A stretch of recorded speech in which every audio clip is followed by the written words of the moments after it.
movie of the weekend was a movie called Martian.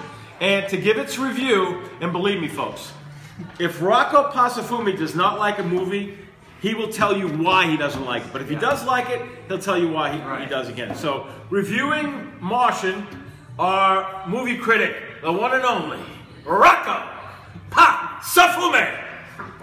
Thank you very, very much, Howie. Yes, the movie I did this week is called The Martian. It's directed by Ridley Scott and stars Matt Damon, and it's based on the novel by Andy Weir. The story takes place when NASA astronauts are on an expedition to Mars, leaves the planet. One of their comrades, Mark Watney, played by Damon, is found to have survived a fierce storm, and he was left for dead. So he must survive now on the uncharted planet while the crew make attempts to rescue him back home, and the people at Mission Control also try to figure out how to rescue him.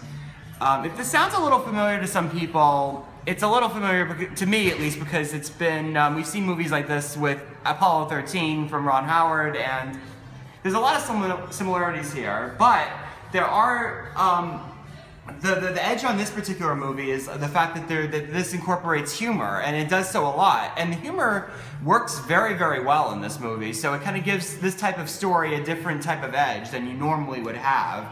You know, Matt Damon does a fantastic job in this. Him and the rest of the cast do amazing, performances, and they really know how to make this type of story, give it like a fresher vibe than you normally would see. But the other credit would go to Ridley Scott. Ridley Scott has been around a long time. He did Alien, of course, and he's done Blade Runner, and he's really been one of the best science fiction directors of all time. So he really knows how to make this kind of space adventure story really appeal to a wide variety of people, and he does deliver fantastically. Like, there are times when you're watching this, it feels like a bit like the other big space odyssey, Gravity, Space Disaster Odyssey, Gravity. So it has some of the elements of that, but I feel like the mixture of drama and comedy plus the great visuals, I think will make this a great movie to go see. Especially if you like these kind of big epic space stories, and like I said, Matt Damon does a terrific job, and it's definitely a very well-made movie, and definitely has early potential for Oscar buzz. So I definitely give The Martian 3 out of 5 stars. So thank you very much for that.